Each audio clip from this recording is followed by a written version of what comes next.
Burnice is ZenlessZoneZero's best new fire DPS, there's no questioning it now. She has insane burn damage, applies Anomaly at record speeds, and she's powerful both on and off field. Today I'll be breaking down everything you need to know to make her one of the most OP agents on your roster, but before I continue, the footage from today's video will be from the creator beta server, so things of course are subject to change. Without further ado, let's get into it. Burnice is unlike any other Anomaly agent in the game since she performs best when applying Anomaly off field. This doesn't mean her flamethrowers don't apply Anomaly quickly or do damage, but rather it means that she needs to be off field to make full use of her kit. With that, here's a general overview of how she works. When Burnice's resource bar exceeds 50%, she enters the nitro fuel cocktail state. In this state, her abilities apply a scorch mark to enemies, dealing fire damage and applying fire anomaly buildup even when she's not on field. This feature is key to her high damage output and team synergy. Burnice's allies can also trigger her fire anomaly off field through the afterburn effect, which is something that sets her apart from other characters like Lucy,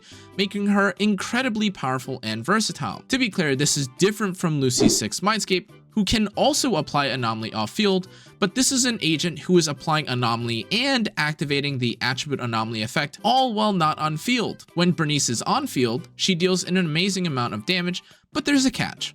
Being able to use the double flamethrower version of her EX special attack is where her best damage comes from, and any means of doing so is her highest priority. Additionally, being able to apply the scorch mark to enemies while staying in the nitro fuel cocktail state is a must for Burnice. Let's now break down the rest of her kit. As I mentioned in the first impression of Burnice, her core passive is a lot to read. So let's shorten it. Burnice gains heat, aka fills up her resource bar whenever she spends energy. And this heat is what allows her to enter the nitro fuel cocktail state. The main reason you want to stay in this nitro fuel cocktail state is so that Burnice can apply her scorch effect to enemies on field.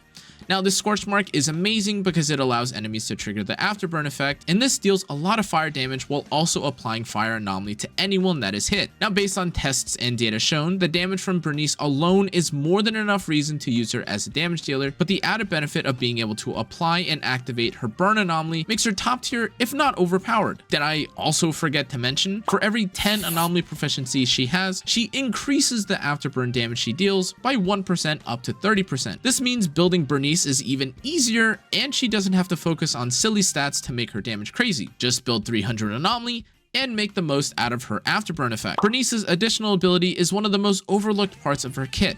When another squad member is an anomaly agent or from the Sons of Caledon, Burnice increases her anomaly buildup rate by 65%. This effect is rarer and therefore more valuable because anomaly buildup buffs are less common to find in comparison to things like attack increases or damage debuffs. Now, while Burnice extending burn effects on enemies by 3 seconds is equally as strong, it's important to remember that the anomaly buildup is also very important simply because she's an anomaly based agent. Burnice's basic attacks are not worth using in most cases, to be honest, but here are a few things to know. Her basic attacks do apply anomaly, which makes them not nearly as useless as some other agents, and her charged basic attack also ends up being the most worth using simply because of the way her scorched mark works. Let me explain. When Burnice is above 50% heat and in the nitro fuel cocktail state, she can use her charged basic attack to spin and apply the scorched mark to enemies. This is great for a few reasons. When Burnice has no energy but wants to apply her debuff to the enemies, she can use this as a way to help the team even when she's lacking in energy.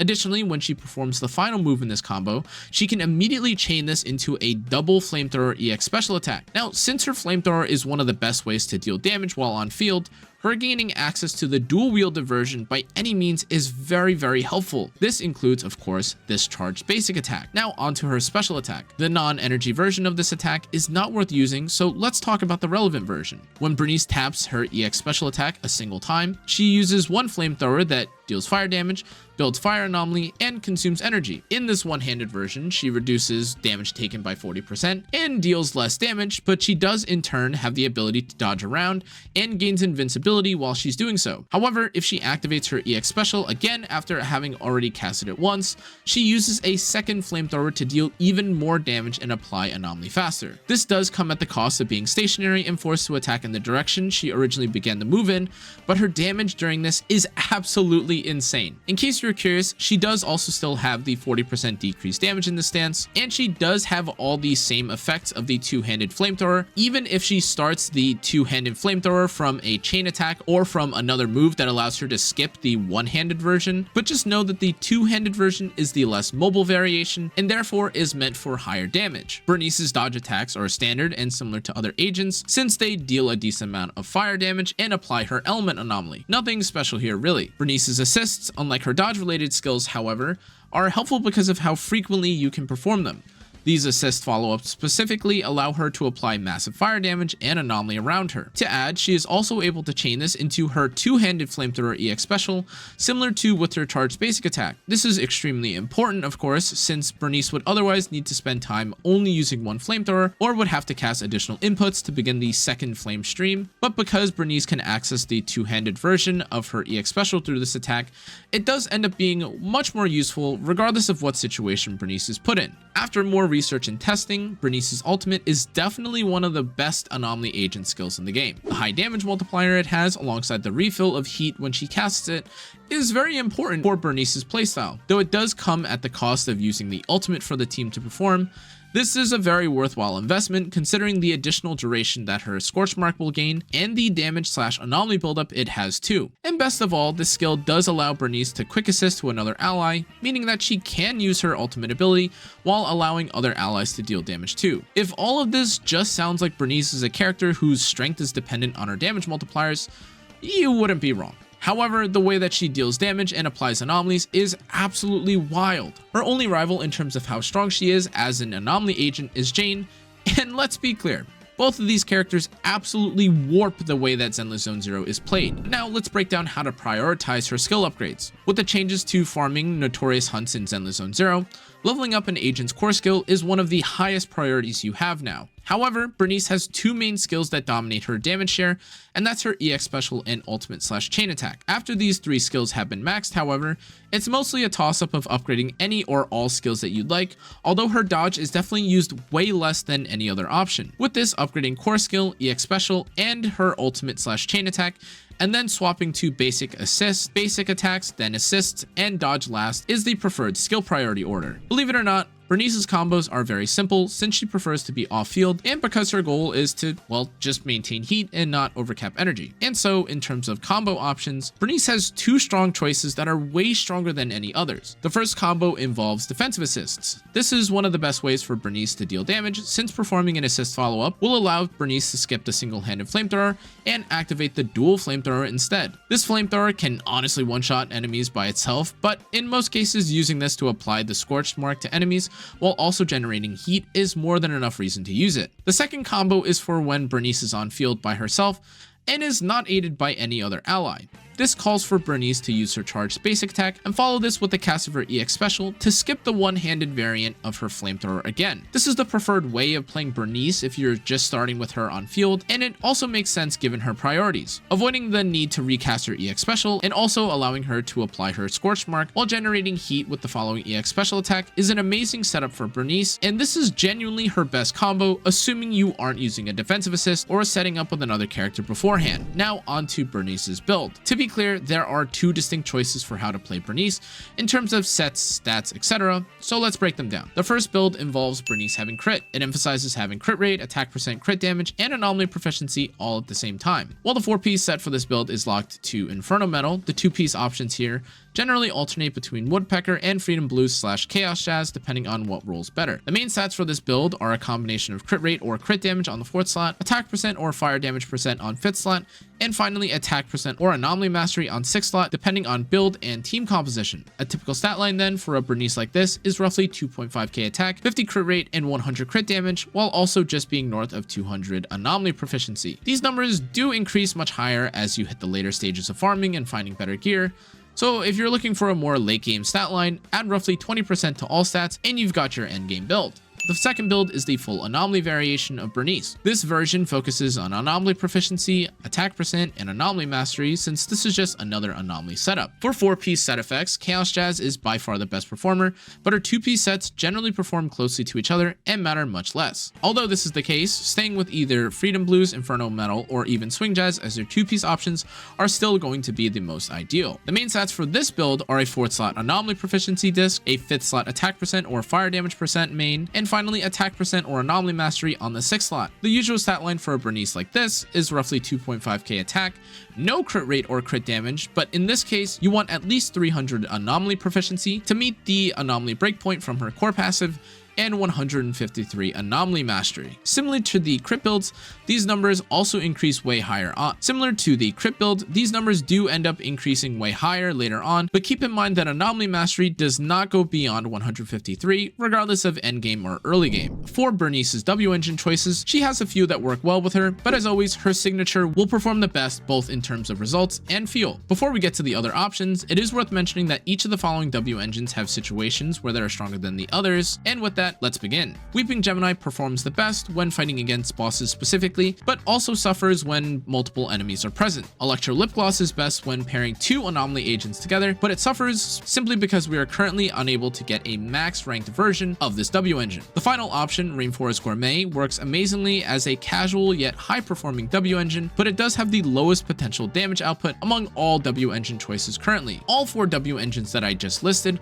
are viable and will not drastically affect the performance of Burnice in most cases, but it is up to scenario and skill for each W engine to shine. Because of the comfort and feeling when playing alongside these W engines, my recommendation is to either grab her signature or to use Rainforest Gourmet, just because both passives are so easy to activate and they both perform well damage wise too. Ultimately though, if you're debating pulling on her signature, you will not see an insane difference in damage specifically between this and her other W engines, but rather you'll feel the lack of energy regen. Burnice's Mindscapes are quite helpful, but they follow the same path that other limited banner characters have taken. Her first Mindscape provides a minor quality of life with a few changes. She gains 40 additional heat when entering the battlefield, gains an increase to the attack scaling of the damage multiplier of the Afterburn effect, and finally she receives a buff to the anomaly buildup rate of her fire on the Afterburn effect. This is a pretty noticeable change in how Burnice plays and how much damage she does, but between this and her second Mindscape, there are a few things that you need to know. With her second Mindscape, all allies gain pen ratio on the attacks specifically used when activating Burnice's Afterburn effect. These 2 Mindscapes are then significant, primarily because they give damage, but also because they change the way that Burnice can be built. With her first Mindscape, attack percent becomes way less valuable than anomaly mastery,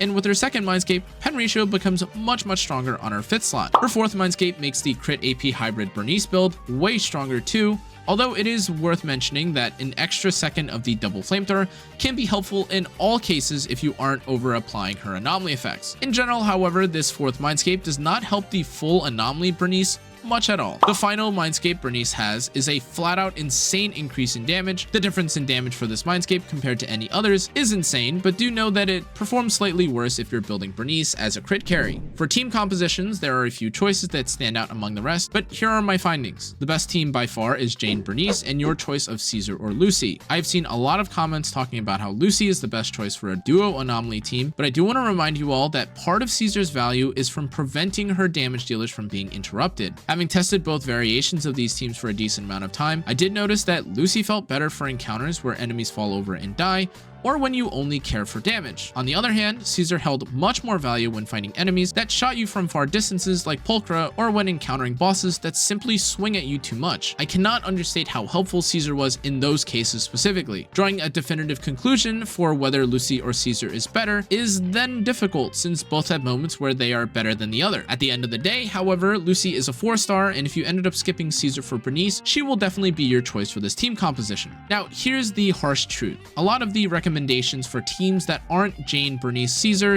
/ Lucy will just feel worse. This is understandable since Jane is super insane and synergizes perfectly with Burnice, but the drop off in performance is unlike anything I've ever seen. To be clear, this isn't to say that Burnice is unusable with other teams or that these teams are even bad, but the performance and feel of these next teams will be so much different by comparison. With that, the first alternative team that I have is Piper, Burnice, and Lucy. This team is one of the better feeling, to be honest, and better performing without Jane, but it does require having decent investment in Lucy since there is a fundamental issue with this combo. Every single agent on this team suffers when they don't have energy. To combat this, Lucy can be invested in so that her basic attack combo actually provides value, but otherwise this team is forced to swing at enemies until someone on the team has generated enough energy to then perform the special attacks. Replacing Lucy in this composition with Caesar does end up being a viable alternative for 2 reasons. First, Caesar when on field performs similarly to away stunner and can generate daze for the team when no one else has energy. And secondly, characters like Piper can sometimes suffer from having to blindly absorb damage from the enemy when using their vulnerable skills. With this, Caesar as a replacement for Lucy works amazingly in terms of performance and feeling for this alternative team, specifically for the reasons I listed, and this is definitely a team composition I'd recommend trying if you skipped Jane for whatever reason. The final team that I wanted to break down is Soldier, Burnice, Lucy. This is the team I spent the second longest time experimenting with and testing in all kinds of content. My conclusion after completing these tests was that this team cannot perform effectively without Lucy with high investment or without someone like Kaleda or Caesar. Put simply, Soldier and Burnice both run out of energy quickly and are then forced into a bad situation. For Soldier 11, she can still perform fire attacks with decent multipliers even without charging her attacks via EX special, but this is at the cost of a slightly slower attack rate and timing her basic attacks perfectly to even receive a similar effect. Burnice's issue arrives when she runs out of flamethrower energy and with the way that her afterburn effect works. Burnice being on field does not allow her to use the afterburn effect at all, and this is just the way she works, so being on field with her 24/7 is a potential loss in damage. With this, it is important that an agent like Kaleda, Caesar, or anyone who appreciates being on field is present in this composition. Now, to be clear regarding teams, there are an infinite number of team compositions that will work with Burnice, but the feel of these squads will definitely suffer in comparison based on damage performance and the way it feels to play them. On a final note, you do have a few options for Bangboos depending on what team composition you use, but the three that I recommend the most are Rocket Boo, Red Mocus, and Bangvolver. Of course, each of these have specific conditions to activate them, like Bangvolvers needing to physical attribute characters, but ultimately any of these characters that you select will work fine, especially since most of the time they're just there to deal a little bit more damage. Now, there is one final thing we need to address before talking about Burnice's pull value, and that's the crit versus full anomaly discussion. There are certainly moments where crit AP hybrid Burnice will perform better than the full anomaly setup, but this needs extra context. Using this build already locks Burnice to a mono fire team since it runs Inferno Metal and has its highest stat value when enemies are permanently burning, and as a result, running any character who can apply another attribute anomaly that isn't fire is actually just not ideal. Because of that, Crit Burnice is then forced to be paired with the following agents: Ben, Kaleda, Lucy, and Soldier 11. After extensive tests with these characters, they simply do not compare to others in terms of feeling or playstyle, but that makes sense since none of these characters are limiteds. There is the chance then that a mono fire team with lighter ends up being much better than Burnice's other choices in the future, but at the moment, Crit Burnice is forced to pair herself with allies that do not feel as comfortable to play or that even perform nearly as well. So with this, even if Crit Burnice performs slightly better in certain team compositions, the overall performance of these teams and the feeling when using these agents will not feel nearly as good. Oh, did I forget to mention this again? Building Burnice with the crit AP hybrid also involves rolling some pretty specific gear that you may have trashed or avoided using up until this point. Specifically looking for Anomaly plus crit rate and crit damage plus attack percent on Inferno Metal, Woodpecker, or Freedom Blues was unheard of until we researched more into Burnice's kit. However, I do want to make one thing clear. If you were someone who invested in Soldier 11 teams prior to Burnice's release, you will likely have an easier time making the Crit Burnice build work since she uses the same sets and teammates that Soldier 11 does. And that, in my opinion, is the actual best argument for why you would use Crit Burnice over Anomaly Burnice. Now, I already talked about Burnice's pull value in my first impressions video, but I'll summarize my thoughts from there and my current thoughts briefly. Burnice is an absolute powerhouse agent who works with nearly any team, but has clear synergy with a few. When she is paired with the perfect team, this squad will clear any encounter in a few seconds without much trouble. When she is paired with the perfect team, this squad will clear any encounter in seconds without much trouble. However, similar to a character like Jane or Yuen, who also perform amazingly when paired with certain teams, she doesn't necessarily feel broken or game-changing when slapped into a random team composition. Of course, this doesn't mean she can't work well when she's not with Jane or when she's not in the perfect situation, but this just means that she isn't a Qingyi or Caesar type character. She is broken when building a team around her, but otherwise is just really good / great. Personally, I believe that if you skipped Caesar, now would be the best time to pick up Burnice since she is the first fire anomaly character in the game and has an insane amount of damage. But at the end of the day, Lighter, Yanagi, and maybe even Miyabi are on the horizon, so feel free to save or pull depending on how you feel about these agents. I will definitely be pulling for Burnice though, and if you join my stream on Burnice's release date, maybe I can pull for her too. and avoid the curse of Nekomata for your account. That's going to be it for this video though, guys. Thank you again for watching. I appreciate everyone that has been supporting the content, leaving feedback, and turning up the stream as well, because there have been a lot of you guys that have been asking for polls and asking for account reviews. Thanks again for watching, guys. This was my Burnice guide. If you enjoyed, make sure to check out the rest of my socials. And as always, if you enjoyed today's content, make sure to leave a comment, a like, a subscribe, turn on notification if you want to find out when the next video comes out. And that's going to be it from me today. Thanks again for watching. I'll see you all next time. Good night.